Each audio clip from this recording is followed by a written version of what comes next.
नमस्कार, स्वागत है आपका न्यूज बाइस्कोप में। आपकी केकरवा बिहार के साथ मैं हूं आसिया।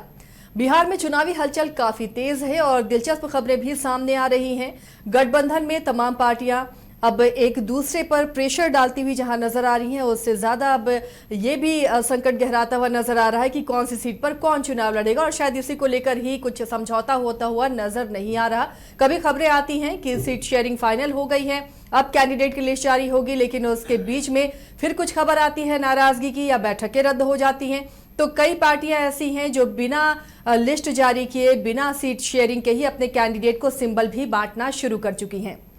तो चलिए आज सबसे पहले बात करते हैं कि आखिर एनडीए की बैठक क्यों रद्द हो गई। हमारे साथ स्टूडियो में मौजूद है एडिटर इन चीफ गंगेश कुंजन और वरिष्ठ सहयोगी राकेश रंजन, दोनों से चर्चा करेंगे।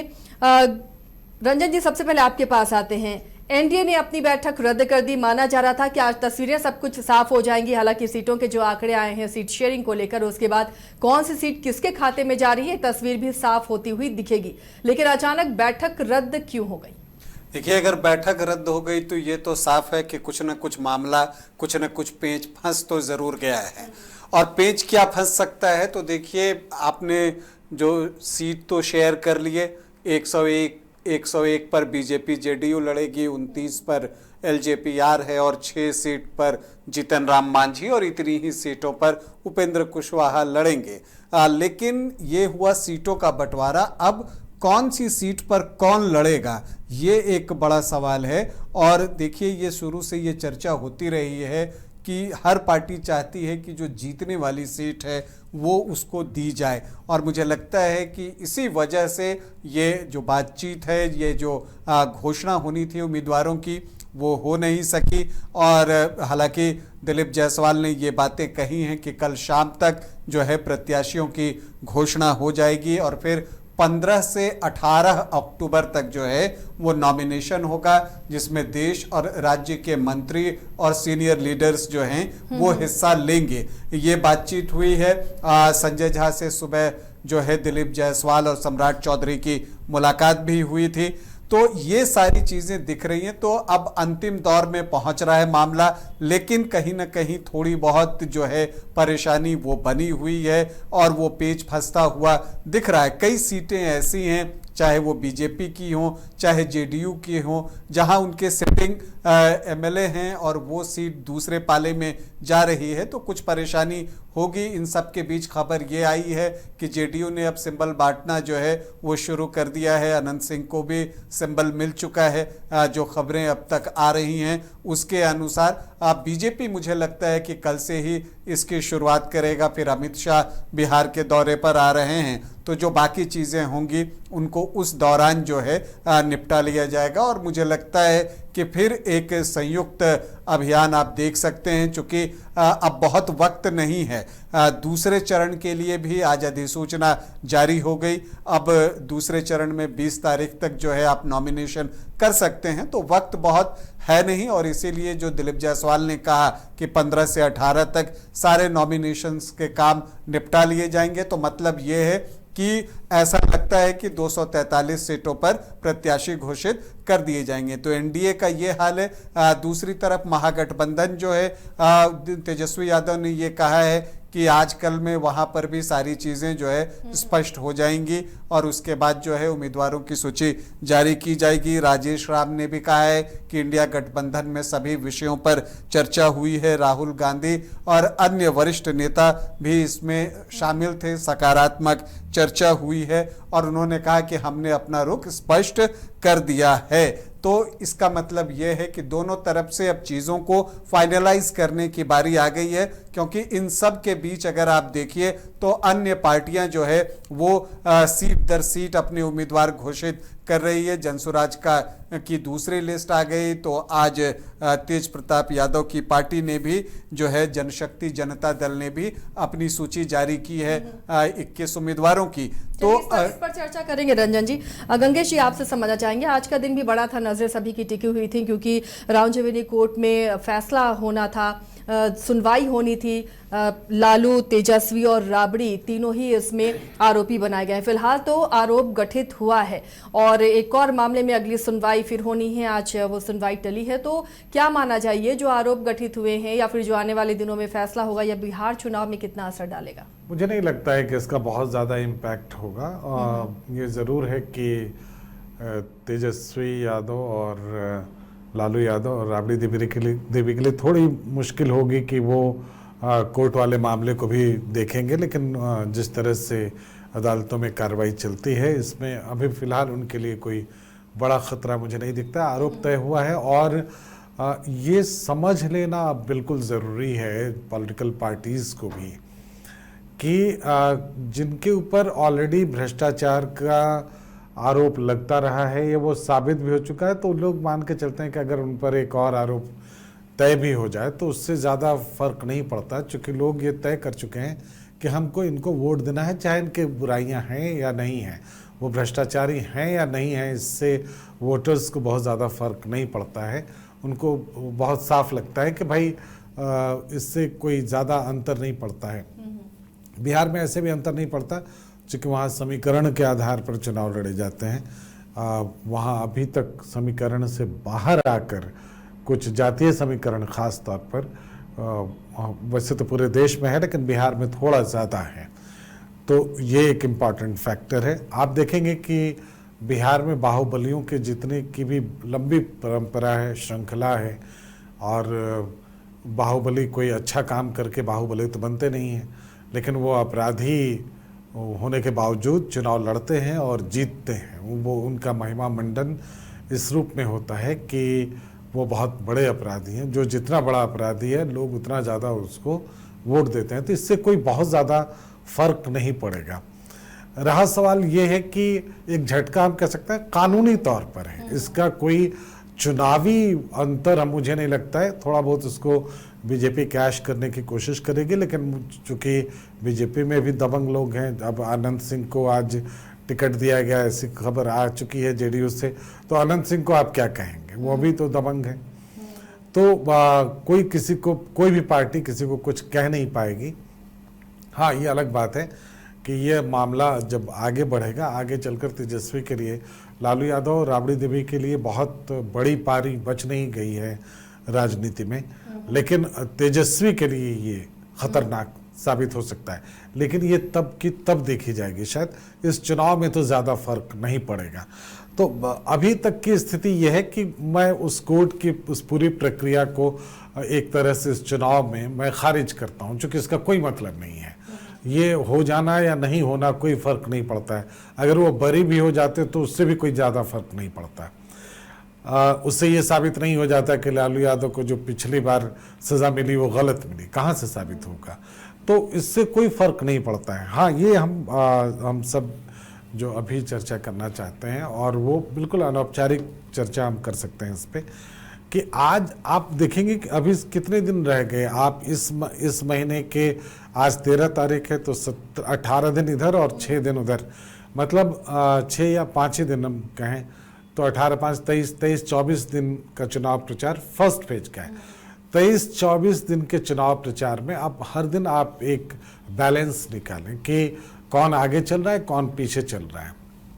कल ऐसा लग रहा था कि एनडीए क्लियर कट कल एक एज के साथ आगे बढ़ता हुआ दिख रहा था, क्योंकि उसने अपने गठबंधन को लगभग साध लिया था।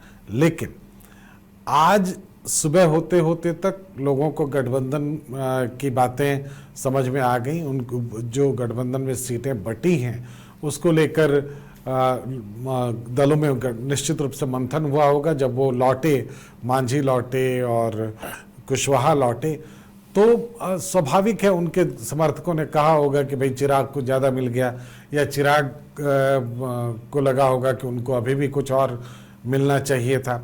ये तमाम तरह की बातें हैं, इसलिए मांझी भी बहुत खुश नज़र नहीं आते हैं, और वो है कि अपनी 6 सीटों की चिंता वो ज़रूर कर लेंगे। और चुनाव अभी देखिए, जेडीयू कुशवाहा तो शायर हो गए। उन्होंने कहा आज बादलों ने फिर साजिश की है, जहां मेरा घर था वहीं बारिश की है। अगर टीका था, फलक वही को वर्ष जिद है पुराना। बिजलियां गिराने की, तो हमें भी जिद है वहीं पर आशियां बसाने आशियां की, बसाने ये बताने के उन्होंने किया। हाँ। हालांकि कल रात में भी उन्होंने एक पोस्ट किया था और उसमें अपने समर्थकों से जो है उन्होंने क्षमा मांगी थी कि जितनी सीटें हमने सोची थी उतनी हमें नहीं मिली हैं। तो एक सबसे बड़ी जो समस्या है रंजन इसमें वो ये है कि इन दलों को अपने परिवार के लोगों को अकोमोडेट करना पड़ता है। सबसे ज़्यादा वो चाहते हैं कि उनके परिवार के लोगों को टिकट दिया जाए। इसके पीछे रीज़न भी है कि ताकि आने वाले समय में इसको तोड़ न लिया जाए किसी भी तरह से, उनके विधायकों को न तोड़ लिया जाए। तो वो ज़्यादातर अपने फैमिली मेम्बर्स पर डिपेंड करता है। अब मान लीजिए किसी के पास 6 ही सीट है, उसके 4 विधायक हैं, दो तीन भी टूट गए तो कहानी ख़त्म हो जाती है उनकी।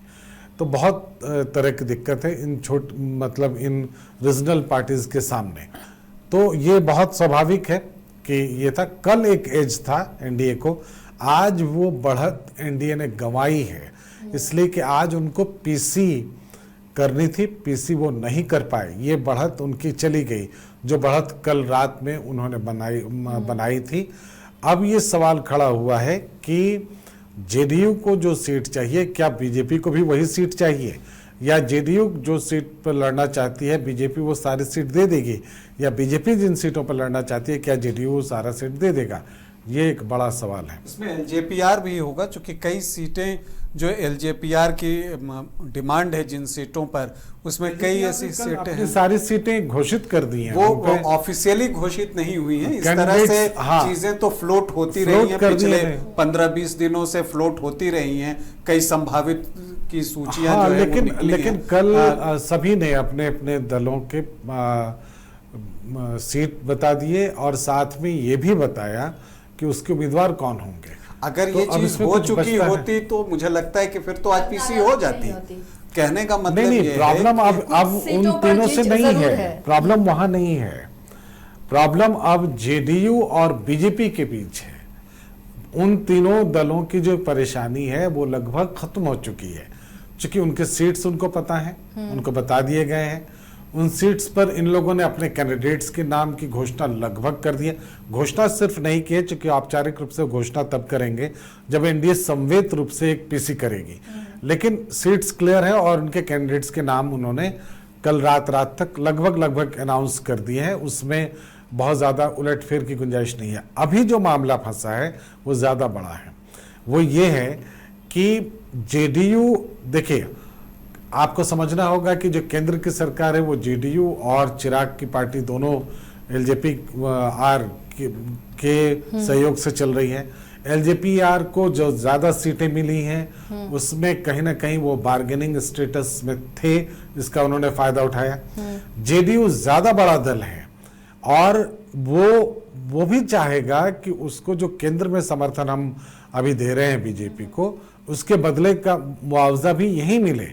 तो निश्चित रूप से सीट पर अभी जो रस्साकशी होगी वो ज्यादा खतरनाक होगी। और बात ये थी कि जेडीयू बड़े भाई की भूमिका में जाना चाहता था, लेकिन इक्वल बंटवारा किया गया है। तो मुझे लगता है कि ठीक है, एक बार्गेनिंग की स्थिति तो है, लेकिन बीजेपी बहुत उस तरह की भी स्थिति में नहीं है। नहीं तो एक सीट ज्यादा लड़ने को दिया जा सकता था कि 102 और 100 पे लड़ लेते ये लोग। नहीं, मुझे साफ दिखता है इसमें, वो एक सीट की बात नहीं, मुझे साफ दिखता है जिस तरह से चिराग ने बार्गेन किया है, चिराग पासवान ने जिस तरह से 29 सीटें निकाली हैं, वो अपने आप में बड़ी बात है।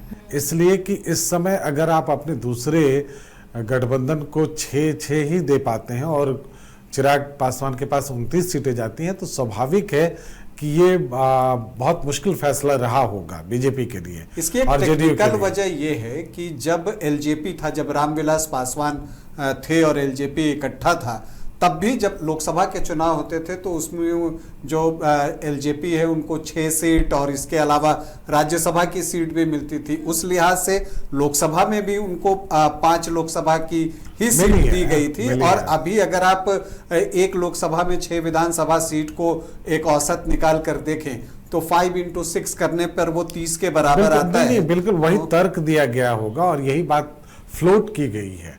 लेकिन ये समझना होगा कि बिहार की राजनीति में इतने ज़्यादा सीटों पर लगभग मुझे लगता है 29 सीटें शायद कांग्रेस को भी मिलेंगी, उस नहीं, जो मुझे कांग्रेस लगता है को कम से कम 52 से 54 सीटें मिलेंगी। कांग्रेस बार्गेन करने की स्थिति में है, और वो और तब हो गया जब आज कोर्ट से जो है आरोप जो है वो लगाया गया है, तो अब बार्गेनिंग की स्थिति में कांग्रेस है, और मुझे लगता है कि कांग्रेस 50 प्लस सीट लेकर जाएगा। 55 से 60 के बीच में कहीं पर भी कांग्रेस रह सकता है। चलिए, तो अगर वो सीटें हैं तो मुझे लगता है कि एक चौथी बड़ी पार्टी तो निश्चित रूप से अब एलजेपी हो गई है। इसके अलावा जो अभी विन विन कंडीशन में है, आज के डेट में जो विन विन कंडीशन में है, वो जनसुराज है। जनसुराज अपने लेवल पर अपनी सारी तैयारियां कर रहा है।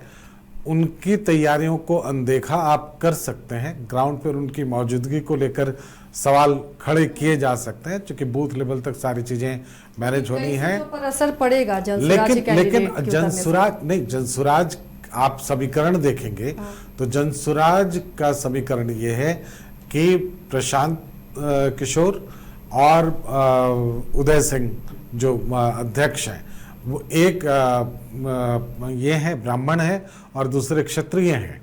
तो ये दोनों ही परंपरागत रूप से बीजेपी के पक्ष में वोट करते रहे हैं। इधर ब्राह्मण, कुछ आप मिथिलांचल के कुछ एरिया में चले जाएं तो कांग्रेस के साथ बहुत दिनों तक जुड़े रहे वो, लेकिन अब ये परंपरागत रूप से इसके साथ हैं, बीजेपी के साथ हैं। तो जो जनसुराज है वो किसी को डैमेज करेगा तो बहुत स्वाभाविक है कि वो इसको करेगा, बीजेपी को करेगा। इसके अलावा जनसुराज का पेनिट्रेशन शहर में तो है, शहर में वो दिख भी जाएंगे, गांव-गांव में उनका पेनिट्रेशन कितना मुश्किल होगा ये भी देखने वाली बात होगी, बहुत आसान नहीं है ये। तो एक तो ये है। अब एक इम्पॉर्टेंट फैक्टर ये है, और मैं पीसीआर को कहूँगा कि इसके राजीव को फ़ोनों पर रखा जाए, फ़ोन पे वो उनको मिलाएं राजीव को, कि जेडीयू ने जो टिकट आज बांटे हैं, क्या वो सीट है जिन पर ऑलरेडी एक तरह से तय है कि बीजेपी वहाँ पर कैंडिडेट नहीं देगी, उन सीटों के टिकट बांटे गए हैं? क्योंकि जो मीडिया में चल रही है खबर वो कुछ इस तरह से चल रही है कि एक तरफा टिकट बांटे जा रहे हैं। लेकिन अगर ऐसा है तो 101 सीट बांट दिए गए होते आज।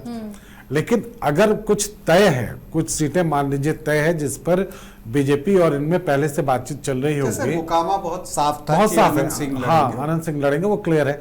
तो क्या इस तरह की सीटों पर ही केवल टिकट बांटा गया है? अगर सिर्फ इतना हुआ है तो हम फिर भी कह सकते हैं कि एनडीए के गठबंधन में अभी उतनी बात नहीं बिगड़ी है।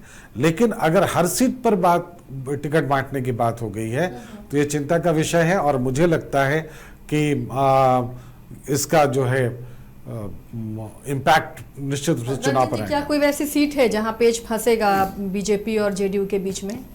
या देखिए, कई सीटें हैं, लेकिन उसमें से ज्यादा तो दोनों पार्टियां जी हाँ, उसमें ज्यादातर जो पेच फंसता है वो एलजेपीआर के साथ फंसता है, क्योंकि एलजेपीआर कुछ वैसी सीटें मांग रहा है जो जेडीयू की सीटें थी, जैसे एकमा की सीट है, वहां से धूमल सिंह चुनाव लड़ना चाहते हैं, लेकिन वो सीट जो अभी फ्लोट हो रही हैं चीजें उसके अनुसार एलजेपीआर को गई हैं।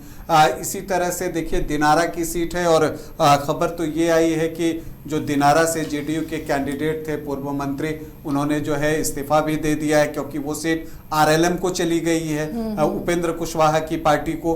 तो इसके अलावा सासाराम की सीट जो है वो आरएलएम के पास जा रही है, तो वहां से अशोक सिंह का इस्तीफा हुआ। अगर इनका इस्तीफा हो चुका तब मानकर चलिए कि ये सीट आरएलएम को जा चुकी है। तो ये चीजें जो है ज्यादातर सीटों पर जो है पेच फंसा हुआ है, वैसी सीटों पर जहां पर कि आपको एलजेपीआर या आरएलएम से मामला फंसता है। इसके अलावा अगर आप हम सेकुलर की बात देखिए, जीतन राम मांझी की पार्टी, तो उसके साथ उतनी सीटों का कोई पेच नहीं फंसा है। और बीजेपी और जेडीयू ने तो पिछली बार भी अलग अलग चुनाव लड़े थे और अच्छी संख्या में उन्होंने अपने सीटों पर चुनाव लड़ा था, तो वहां पेच कुछ एक सीटों पर फंस सकता है, लेकिन वो एक्सचेंज वाला मामला होगा कि वो अदला बदली कर लेते हैं कि ये आप ले लीजिए, हम ये ले लेते हैं। ऐसी कोई बात मुझे जेडीयू और बीजेपी में फिलहाल नहीं दिखती है। कुछ एक सीटों पर हो सकता है कि पेच दिखे, लेकिन जो मामला ज्यादातर फंसता है वो एलजेपीआर और आरएलएम के साथ ही जेडीयू और बीजेपी दोनों का फंस रहा है। क्योंकि अगर आप देखिए लालगंज की सीट बीजेपी के सिटिंग विधायक हैं, फायर ब्रांड नेता संजय सिंह वहां से चुनाव लड़ते हैं, तो उस सीट के लिए जो है अभी जो चीजें फ्लोट हो रही हैं कि वो एलजेपीआर को गई हैं, वो सीट नेचुरली बीजेपी की दिली इच्छा तो नहीं होगी कि छोड़ें। अब अगर किसी कंपल्सन में छोड़ा हो तो वो अलग बात है। गोविंदगंज की सीट है, चूंकि राजू तिवारी एलजेपीआर के प्रदेश अध्यक्ष हैं और वो उनकी सीट है, तो इस तरह से कुछ सीटें हैं जो कि दिखती हैं, लेकिन वो एलजेपीआर या आरएलएम के साथ ही दिखती हैं। बीजेपी जेडीयू में मुझे नहीं लगता कि बहुत ज़्यादा मामला जो है वो फंसेगा। और चूंकि देखिए अगर सीमांचल की सीटें हैं, वहाँ कोई बहुत बार्गेन करने की स्थिति में ना बीजेपी है ना जेडीयू है, तो वहाँ पर एक आपसी सहमति से मुझे लगता है कि आराम से ही जो है सीटों का बंटवारा हो जाएगा। जो एकमात्र सीट आप कहिए कस्बा की थी सीट, जहाँ से बीजेपी पिछली बार जो एलजेपीआर के टिकट पर लड़े थे प्रदीप सिंह, अब बीजेपी में थे, तो वो सीट जो थी एक बीजेपी चाहती, लेकिन वो सीट एलजेपीआर को चली गई है। अब एक चीज जो देखना दिलचस्प होगा कि एलजेपीआर ने 29 सीट ले तो ली है, लेकिन उसमें से कितने जो है दूसरे दल के प्रत्याशी एलजेपीआर के सिंबल पर चुनाव लड़ते हैं, ये भी देखना होगा। क्योंकि जो इधर महागठबंधन के बारे में चर्चा होती है, तो उसमें भी चर्चा यही है कि मुकेश सहनी को 18 सीटें तो ऑफर की जा रही हैं, लेकिन कहा जा रहा है कि उसमें से 10 आरजेडी के कैंडिडेट होंगे जो आपके सिंबल पर लड़ेंगे। और पिछली बार भी आपने देखा कि वीआईपी ने जो 4 सीटें जीती थी, 4 के चारों जो है वो बीजेपी में चले गए थे। तो इस तरह की परिस्थितियां अभी होती हैं। अब यही देखना दिलचस्प होगा। जहां तक हम सेकुलर और आरएलएम की बात है, उनके पास तो सीटें इतनी कम है कि उनके प्रत्याशी जो है वही चुनाव लड़ेंगे। लेकिन अगर आप देखें तो ये देखना दिलचस्प होगा कि एलजेपीआर 29 में से कितनी सीटों पर खुद अपना प्रत्याशी उतारता है और कितने पर जो है अपने सहयोगी दलों में से किसी को बनाता है, सिंबल अपना देता है। चलिए, हमारे साथ बिहार से जुड़ चुके हैं संपादक एसके राजीव, उनके पास भी चलते हैं। राजीव जी, लगातार बिहार में हो रही हलचल पर हम चर्चा कर रहे हैं। अभी जो जेडीयू ने अपने सिंबल बांटे हैं, क्या वो वैसी सीटें हैं जिस पर बीजेपी के साथ जिच है, या फिर क्लियर कट वो सीटें जेडीयू को ही जाने वाली थी? नहीं, देखिए आसिया जी, बिहार की राजनीति जो है अभी आप कह सकते हैं कि राजनीति में एक ऐसा पेच फंस गया है जिससे खुद को निकालने की जुगात में जो है वो जेडीयू और बीजेपी दोनों लगी हुई है। दरअसल में मैं आज की आपको कहानी बताऊं कि आज पूरे दिन जेडीयू के कई नेता जो है वो बागी हो गए, उनका बागी रुख देखने को मिला। उसमें जय कुमार सिंह हैं, दिनारा से वो चुनाव लड़ा करते थे, बिहार सरकार में मंत्री भी रहे हैं कई टर्म, और आज उन्होंने अचानक पार्टी छोड़ने का फैसला लिया क्योंकि उनकी सीट जो है वो चिराग पासवान के खाते में दे दी गई है। मेरी उनसे बातचीत हुई, उन्होंने खुद ही मुझे फोन भी किया था और उन्होंने मुझे यह बताया कि यहाँ पे जेडीयू में जो है वो अब नीतीश कुमार का वर्चस्व रहा नहीं है। नीतीश कुमार खुद टिकट अब बांट नहीं रहे हैं। कुछ लोग हैं जो जानबूझ करके पार्टी को डैमेज करने की कोशिश में लगे हुए हैं, और यही वजह है कि ऐसी सीटें उनको दिलाई गई है या फिर जेडीयू को ऐसी सीटें दी गई है जहां पर कि जेडीयू हार जाए। आपको और एक कहानी बता रहे हैं आज की ही कि आज एक मनजीत सिंह हैं, वो भी गोपालगंज के इलाके से चुनाव लड़ा करते थे। अभी हाल के दिनों में उनको एक आयोग का उपाध्यक्ष बनाया गया था, लेकिन यह कहा गया था कि आपको विधानसभा का चुनाव लड़ाया जाएगा। लेकिन आज उन्होंने भी योजना आयोग के उपाध्यक्ष पद से इस्तीफा दे दिया और जेडीयू पार्टी से भी उन्होंने इस्तीफा दे दिया, यह कह करके कि पार्टी के भीतर जो आंतरिक लोकतंत्र की बात कही जाती है वो आंतरिक लोकतंत्र समाप्त हो चुका है। ये जेडीयू की स्थिति है। कमोबेश ऐसी स्थिति बीजेपी की भी है।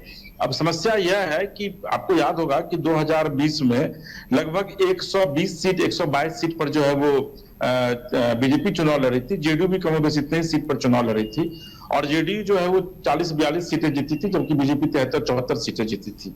अब देखिए, अभी जो एक खबर आई अब से थोड़ी देर पहले आसिया जी, वो खबर यह है कि आज 4 बजे शाम में एनडीए की तरफ से प्रेस कॉन्फ्रेंस होना था। कल विधिवत हम लोगों को मैसेज दिया गया था और अचानक आज 2 बजे एक मैसेज आता है कि आज के प्रेस कॉन्फ्रेंस को टाल दिया गया है। अगली तिथि और समय जो है वो आपको बताया जाएगा। फिर शाम में 4 बजे पार्टी के प्रदेश अध्यक्ष दिलीप जायसवाल जो है वो कुछ दूसरे पार्टी के दूसरे दल के नेताओं को अपनी पार्टी में शामिल कराते हैं और कहते हैं कि 16-17 यानी कि 2 दिन जो है वो एनडीए के जो उम्मीदवार हैं वो नॉमिनेशन करेंगे। अब देखिए ये भी कहा जा रहा है कि 16 तारीख को अमित शाह भी पटना आ रहे हैं और वो अपने नेतृत्व में जो है वो लोगों को, अपनी अगुवाई में लोगों को नॉमिनेशन करवाएंगे। और 16, 17 और 18 3 दिन अमित शाह जो देश के गृह मंत्री हैं वो पहली बार बिहार में 3 दिन रुकेंगे।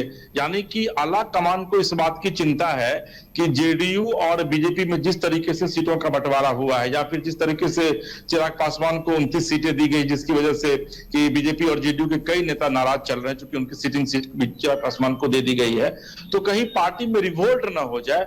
यही वजह है कि अमित शाह को अब पटना आना पड़ रहा है। अभी तक आज समझिए कि 13 तारीख है, मात्र 4 दिन का समय शेष बचा है फर्स्ट फेज के नॉमिनेशन में, और अभी तक एनडीए का कोई भी उम्मीदवार जो है वो अपनी उम्मीदवारी नहीं किया है। अभी मेरी बात हो रही थी, अनिल सिंह हिस्वा से बीजेपी के एमएलए रहे हैं, उनका टिकट काट दिया गया है और वहां पर एलजेपी को वो सीट दे दी गई है, जबकि अनिल सिंह हार्डकोर बीजेपी के शुरू से ही वो जनसंघी रहे हैं, फिर वो बीजेपी से चुनाव लगातार जीतते रहे। तो ऐसी स्थिति कई नेताओं के साथ है जिनकी टिकट को काट दिया गया है। कई सीटें चिराग पासवान को दे दी गई है, तो चिराग पासवान को जो सीटें दी गई है वो तो कंप्लीट 29 नई सीटें हैं, क्योंकि चिराग पासवान पिछली बार चुनाव लड़े नहीं थे एनडीए के साथ। और यही वजह है कि एनडीए में अभी आप कह सकती हैं कि सब कुछ ठीक ठाक नहीं चल रहा है, और इसी वजह से आज विधिवत एनडीए में जो सीटों का डिक्लेरेशन किया जाना था उसको भी फिलहाल टाल दिया गया है। जी आसिया जी, तो ये जानना जरूरी है कि आज जो जेडीयू में टिकट बांटा है वो क्या बीजेपी से क्लैश कर रहा है या सिर्फ एलजेपी से क्लैश कर रहा है? तो शायद आप, मेरी आवाज पहुंचेगी नहीं है वहां। राजीव जी, आवाज मिली आपको? आवाज नहीं मिल रही है। राजीव जी, गंगेश जी ये जानना चाह रहे हैं कि जो टिकट जेडीयू ने जो सिंबल बांटा है वो सीटें क्या एलजेपी से क्लैश कर रही थी या फिर बीजेपी से क्लैश कर रही थी या फिर वो जेडीयू की ही थी? देखिए सिर्फ एलजेपी से ही क्लैश नहीं कर रही है, जीतन राम मांझी की पार्टी से भी क्लैश कर रही है, उपेंद्र कुशवाहा की पार्टी से भी क्लैश कर रही है। आज आप देखिए कि आज है कि नहीं कोई टकराहट जैसी स्थिति? नहीं, बिल्कुल टकराहट की स्थिति है। अभी मैं जो बात कर रहा था वो दिनारा की सीट है, जिसकी वजह से आज जेडीयू के एक सीनियर लीडर और कई टर्म मंत्री रह चुके नीतीश कुमार के राइट हैंड माने जाते थे, उन्होंने विधिवत इस्तीफा दे दिया। वो दिनारा की सीट जो है वो उपेंद्र कुशवाहा को दे दी गई है, और आज ये आरोप लगाया जा रहा था कि भाई कई करोड़ में उस सीट को बेचा गया है। तो और संतोष सिंह जो अभी बीजेपी से एमएलसी है, मंत्री है बिहार सरकार में, उनके छोटे भाई आलोक कुमार को वो सीटें दी गई। तो इस तरह के आरोप कई नेताओं के द्वारा जो है वो लगाए जा रहे हैं। तो जो मेन जो प्रॉब्लम जहां पर आ रहा है आसिया जी, क्योंकि मैं गंगेश जी की आवाज को नहीं सुन पा रहा हूं, तो जो मेन प्रॉब्लम आ रहा है वो यह है कि जेडीयू और बीजेपी इस दोनों पार्टी ने अपनी सीटों को काट करके और चिराग पासवान को दिया है। तो ऑब्वियसली जो पिछली बार जो 29 जो सीट पर जो लोग लड़े थे वो तो आक्रोश उनके भीतर होगा ही, क्योंकि उनको शिफ्ट नहीं किया जा रहा है, उनको सेटल नहीं किया जा रहा है। और यही वजह है कि चाहे वो बीजेपी हो चाहे वो जेडीयू हो, वहां पर बगावती सुर जो है वो ज्यादा तेज हो रहे हैं। दूसरी तरफ आप देखिए कि आज जीतन राम मांझी और उपेंद्र कुशवाहा की तरफ से कई बार ट्वीट किया गया है। जीतन राम मांझी अभी संतोष सुमन जो उनके बेटे हैं वो पटना अब से थोड़ी देर पहले पहुंचे हैं, जो कि उनको कल ही आ जाना चाहिए था, और अभी तक ये फाइनल नहीं हुआ कि नॉमिनेशन कब किया जाएगा। उनके यहाँ 6 सीट उनको दी गई है। जीतन राम मांझी के साथ समस्या ये है कि 6 उनके परिवार के ही लोग हैं, अगर एक सिर्फ अनिल सिंह को छोड़ दे जो पार्टी के अध्यक्ष हैं। उपेंद्र कुशवाहा के साथ समस्या यह है कि उन्होंने विधिवत आज ट्वीट किया है, फेसबुक पर डाला है, उन्होंने विधिवत यह लिखा है कि मैं हाथ जोड़कर विनम्र निवेदन करता हूं अपने कार्यकर्ताओं से कि चूंकि हम जिस तरीके से लगातार पिछले कुछ दिनों से कोशिश कर रहे थे हम उस पर खड़े नहीं उतर पाए। उन्होंने विधिवत एक शेर भी लिखा है अपने फेसबुक पर, अपने एक्स पर।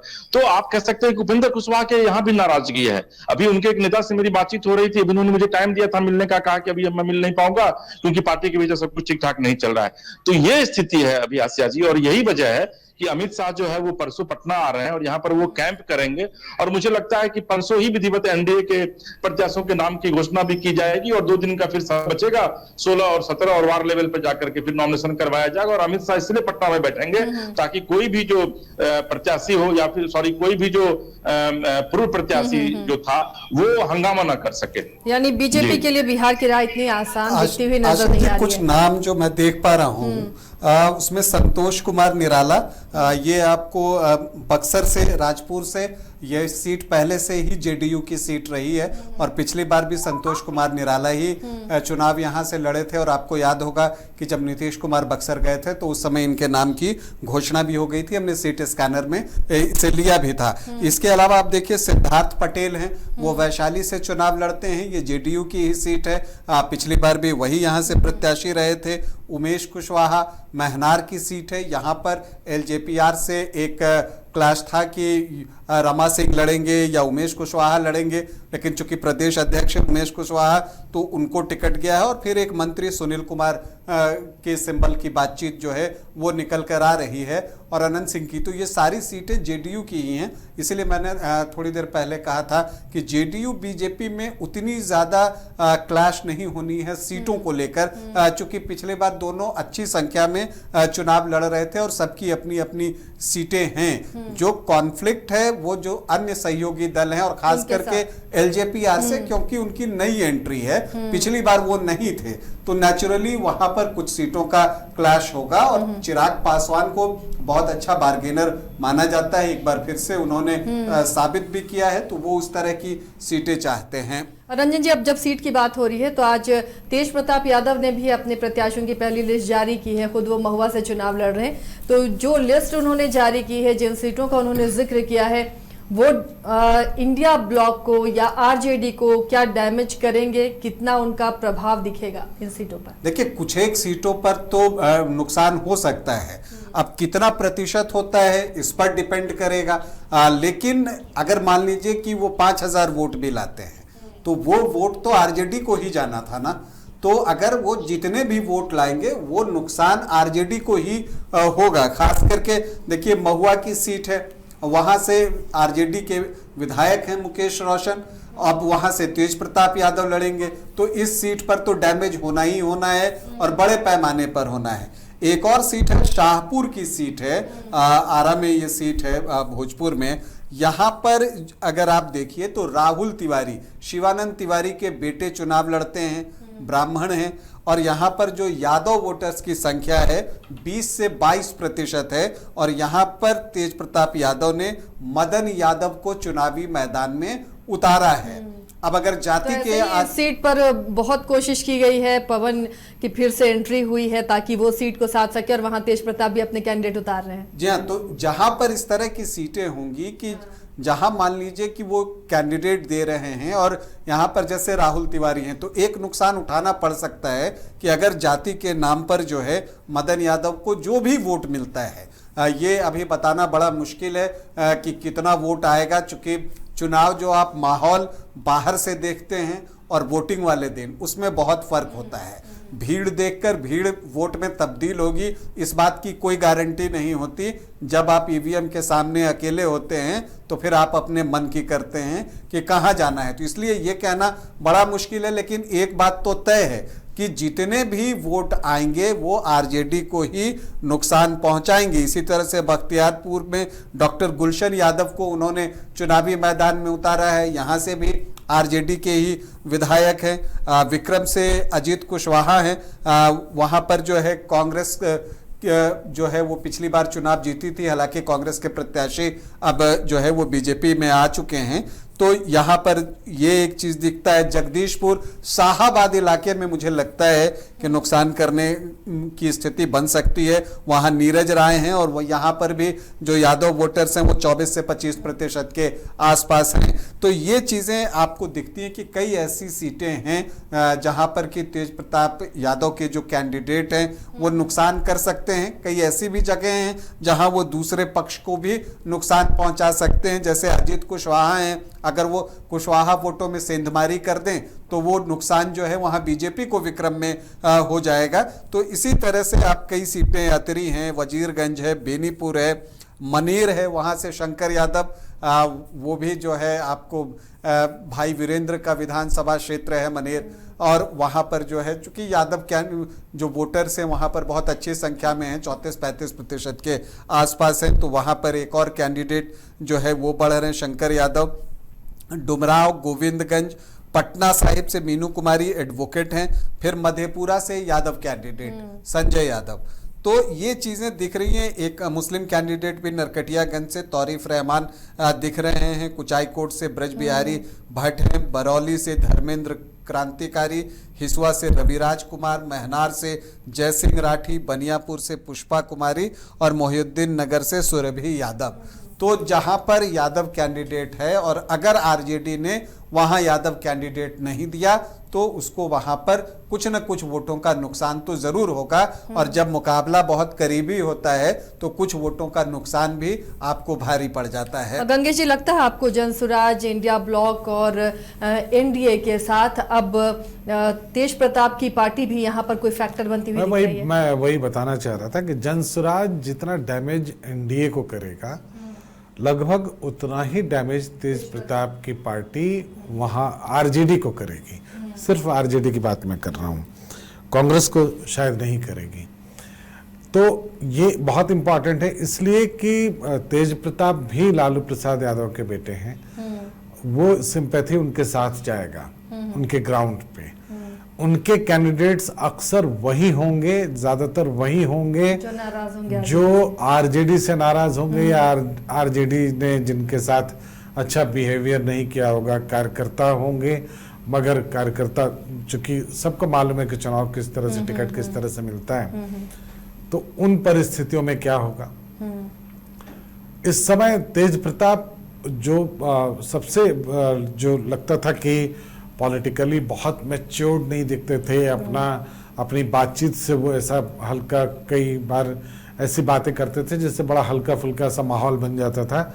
लेकिन इस समय बहुत जरूरी है इस समय कि वो जो स्टेप लेंगे वो बिहार की पॉलिटिक्स में बहुत मायने रखेगा।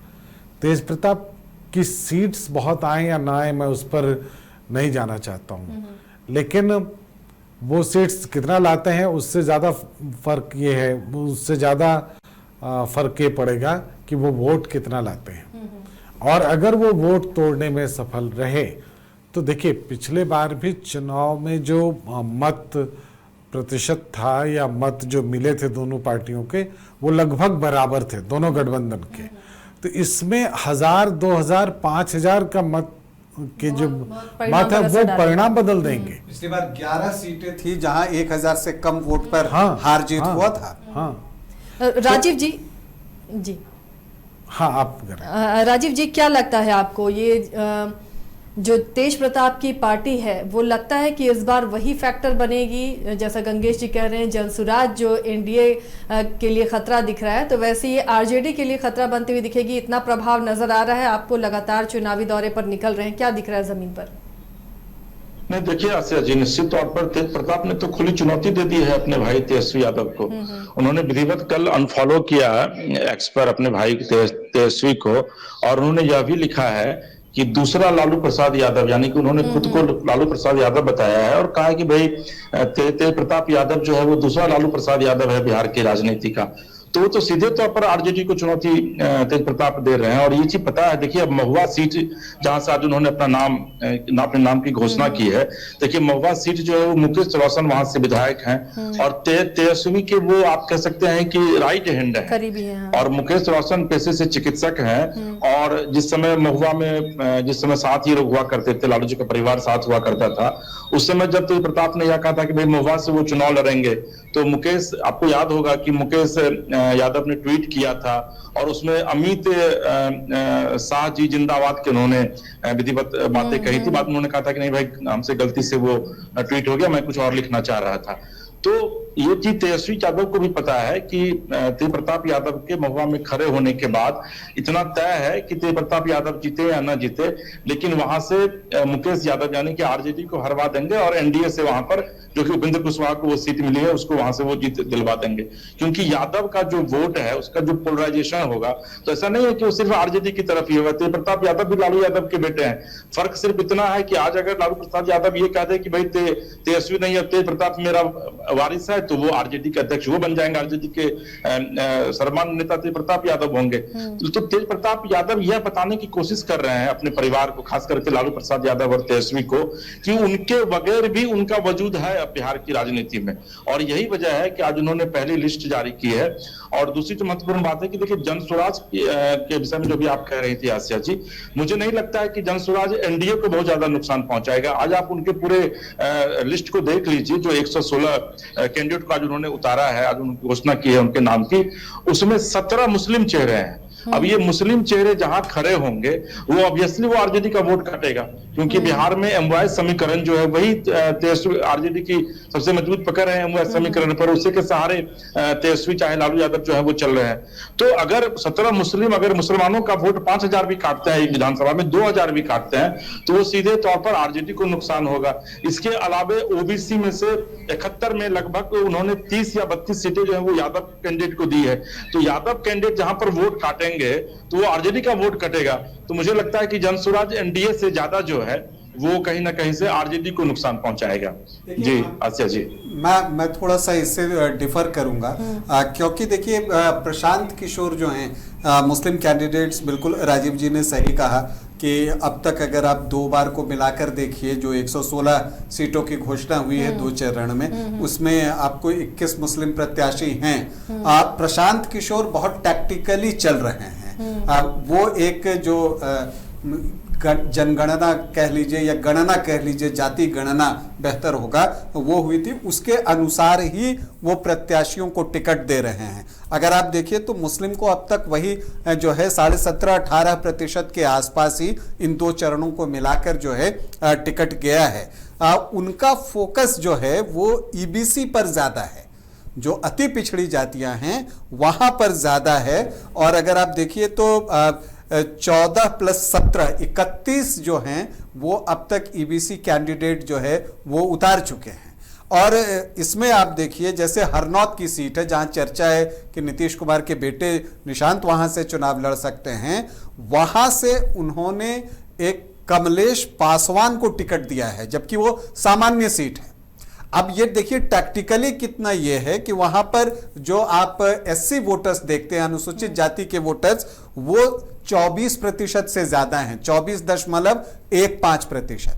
तो बहुत क्लियर कट है। देखिए ये जो चुनाव हो रहा है, ज्यादातर लोगों की नजर जो है वो उस वोट पर है, उस एरिया पर है जो नीतीश कुमार का स्ट्रांग होल्ड रहा है। और वो जगह रंजन, इसका मेरा बहुत स्पष्ट मानना है, सवाल ये नहीं है कि कैंडिडेट कौन होता है। चुनाव जो अभी लड़ा जा रहा है वो इस मुद्दे पे लड़ा जाएगा कि किस जाति का नेता कौन है।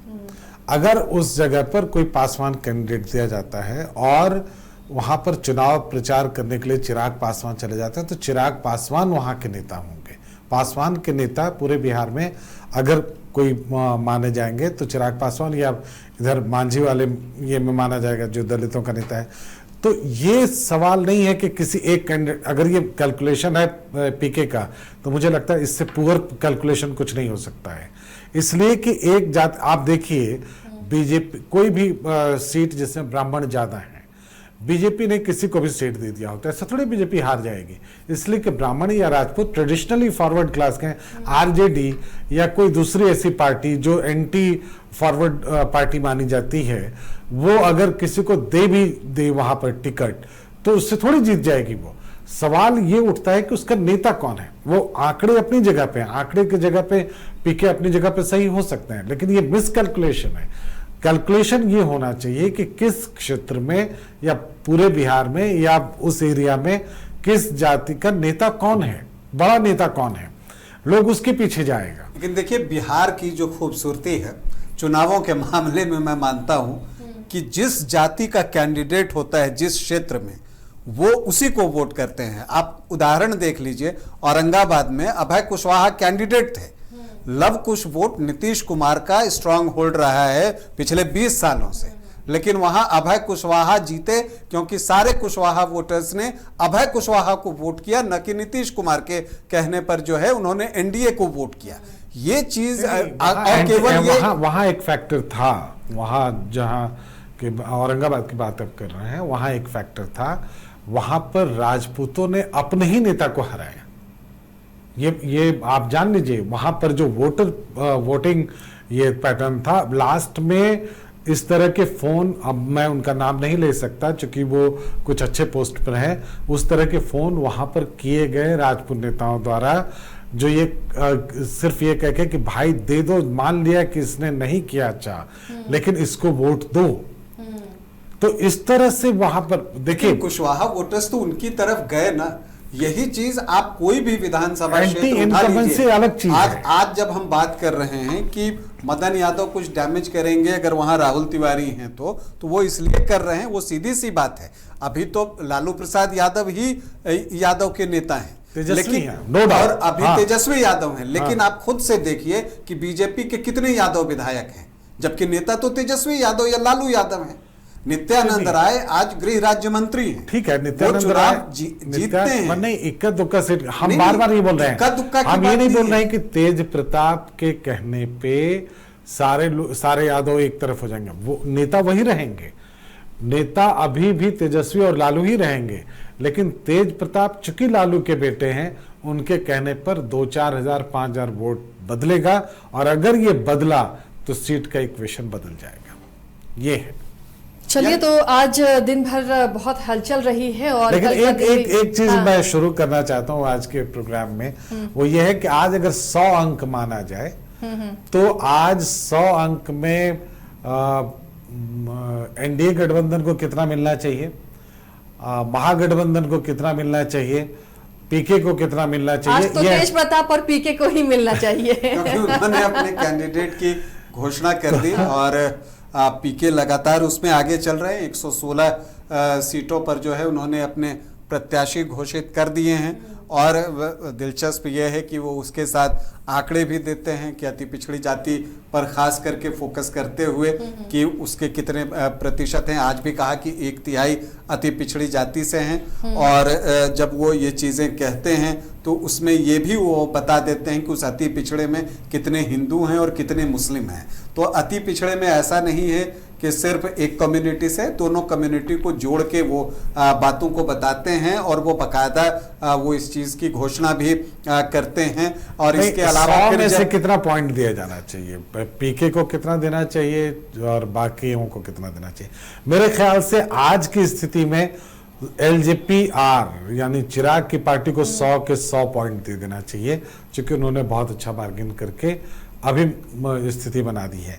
एनडीए को कितना पॉइंट देंगे, ये मेरा ख्याल है, लेकिन आप लोग कितना देना चाहेंगे बताइए। देखिए, पीके को मैं 60%, एलजेपी-आर तो पूरा का पूरा, चूंकि 29 सीटें मिल गई, लेकिन वही मैंने कहा ना कि मुझे वो देखना है कि कितने उनके कैंडिडेट होते हैं और कितने कैंडिडेट आज के डेट में उनको आप 100% दे सकते हैं, क्योंकि 29 सीटें लेना कोई आसान चीज नहीं थी। लेकिन जहां तक ओवरऑल आप एनडीए को देखिए, तब भी आप 50% जो है एनडीए को आज दे सकते हैं, लेकिन महागठबंधन अभी 25% के आसपास आज के दिन 80% तेज प्रताप को दे दिया जाए। हाँ जी, जिन्होंने कैंडिडेट घोषणा कर दी, लेकिन अगर एनडीए महागठबंधन की हम बात करें तो 50% मार्क्स आज एनडीए को, क्योंकि उन्होंने कल सीटों का बंटवारा कर लिया था।